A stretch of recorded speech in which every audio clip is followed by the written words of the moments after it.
So the Delhi Declaration is undoubtedly a diplomatic triumph for India. It's a good achievement because right until the G20 Summit was being convened, the widespread expectation was there would be no agreement, and that therefore a joint communique might not be possible. We might have to end up with a chairman's summary. The reason for that in particular, the main reason, was the big gulf between those who wanted a condemnation of the Russian war in Ukraine and those like Russia and China who wanted no mention whatsoever of that subject. India was able to find a formula to bridge that gap, and that is a significant diplomatic achievement, because when there is a summit without a joint communique, it is always seen as a setback for the chairman. Here, the chairman has pulled off a diplomatic triumph. That is the positive thing. But the overall presidency has been different from previous presidencies, and there are both good and bad elements in it. With the G20 summit itself, we saw two very disappointing developments. One was the complete exclusion of the public interest from the summit. You found, for example, the shutdown of Delhi for 3 days with great difficulties caused to daily wage workers and others who had no income for those days. The attempt to hide poverty rather than to deal with the poor and assist them during this difficult time. This was really disappointing. The second negative in terms of the summit itself was the complete failure to accommodate the opposition. The same spirit of accommodation and conciliation that we saw in achieving the declaration was not extended in the domestic concept, in the domestic context, to Indians.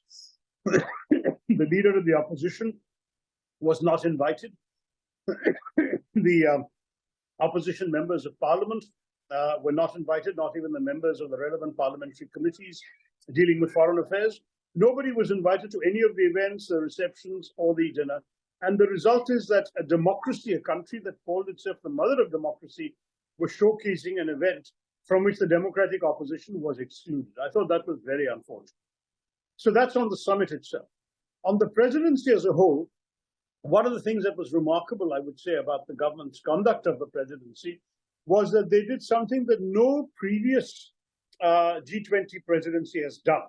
They actually made it a huge nationwide event, 200 meetings in 58 cities, a huge amount of action, and the conversion of the G20 into a sort of people's G20 with public events, the Hornbill Festival, the University Connect program, the civil society and think tank meetings. All of these things were unprecedented. No other country has done anything like that. And that is in some ways both a credit to India for taking the message of the G20 to the entire people, but it's also an attempt by the ruling party to instrumentalize the G20 as something that would turn out to be an asset for them politically. Now, they have every right to do that. They're the ruling party. But no other country has done this before. India has hosted many summits. Never has the ruling party celebrated its leadership in such a way. The whole Vishwaguru concept, the posters of Mr. Modi every 50 meters in Delhi over the weekend, all of these are advertising the G20 as if it is a personal achievement of Mr. Modi and the BJP government. And that, I think, has raised some eyebrows, even internationally, judging by some of the foreign coverage I've seen of the G20. So success when it comes to the outcome, less impressive when it comes to the democratic practices that were not followed, and somewhat sort of curious that one of the main purposes of the G20 appears to have been to anoint the ruling party and the Prime Minister for the forthcoming general elections. That would be my overall assessment. I can't hear you, Siddharth. Your sound is off. Sir, but got it, sir. I got your point as an opposition leader. But some chief ministers were also invited. I don't want to go onto the details that some of the Congress chief ministers avoided the program and only chief ministers have responsibility for their states. It is the national level leader of the opposition and the opposition MPs who follow national policies and foreign policy.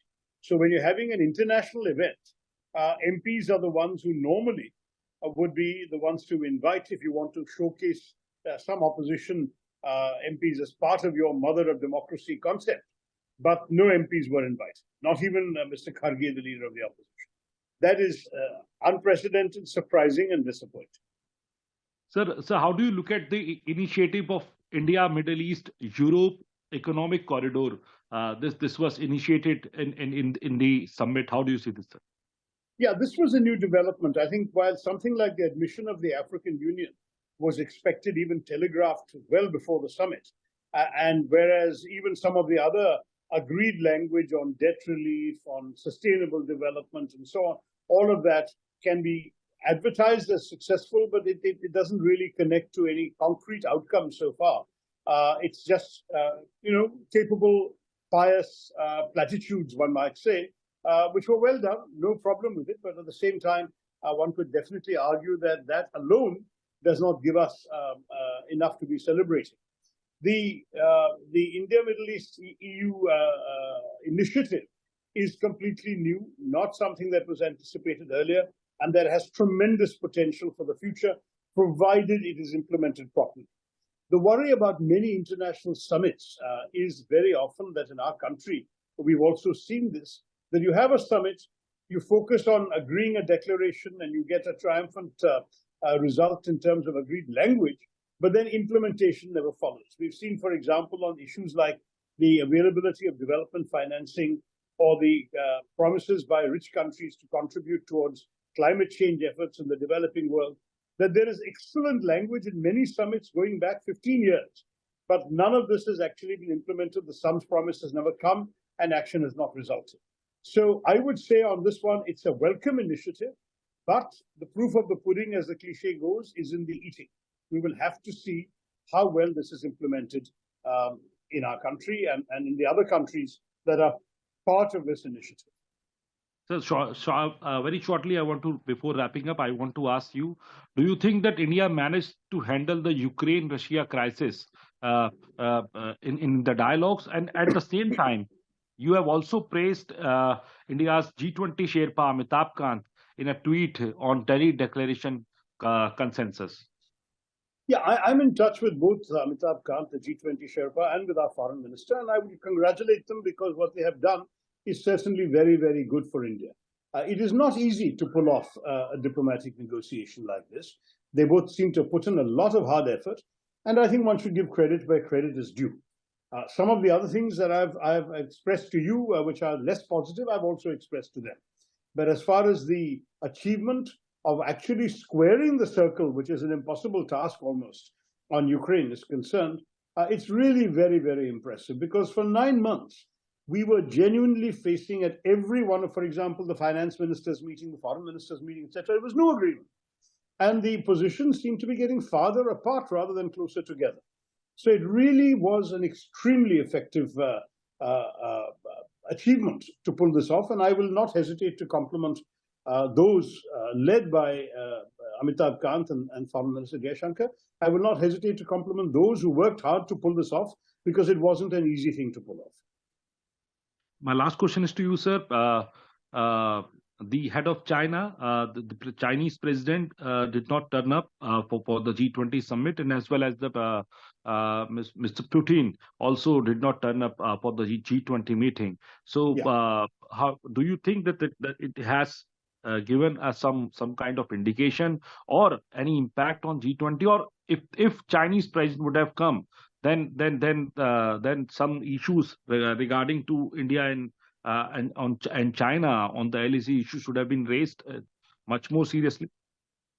It's a good point. I mean, I think Mr. Putin's not coming was less of a surprise. He didn't go to the BRICS summit in South Africa either. He has faced a number of challenges ever since he launched the war in Ukraine, with even some international arrest warrants against him and so on. I think he has increasingly left a lot of this international conferencing responsibility to his foreign minister, Sergei Lavrov. He himself not coming was largely expected, though it would have been good if he'd come, because in India, of course, he would have received a warm welcome from the government, no doubt about that. But there are other attendees of the G20 who might have been less than happy to interact with him. So in many ways, that is, let's say, not something worth making a big fuss about. But President Xi not coming was unfortunate for two reasons. He's gone to other summits, including just recently the South African BRICS summit. He's holding other international conferences in Beijing. So not coming to India looks very much like a snub to India. It's also true that apart from not perhaps wanting to meet Mr. Modi and discuss the thorny and perhaps intractable issues between India and China on the border, he also probably didn't want to encounter President Biden, who has taken an increasingly tough line on China on a number of aspects relating to China's international belligerence, some of the trade conflictual issues between the US and China, and of course the question of Taiwan. So for all of these reasons, he has chosen to stay away. And I think it's a pity in many ways that China missed an opportunity to participate in such a consensus, such a consensual outcome, and also to participate in an event that might have helped promote a thaw in China's relations with India. Right now, our relations are worse than they've been for a very long time. And by not coming, President Xi is conveying the message that he doesn't care about improving the relationship. Nagaland TV, Sob Manulaga Awas. Watch us live on GeoTV and on your television sets as well. For Dimapur viewers, we are on channel number 994 in Global Chapter, and Kohima and Mokokchung viewers, switch to channel number 138 on Hornbill Digital. For all news and updates, follow us on Facebook, Instagram, YouTube, and Twitter.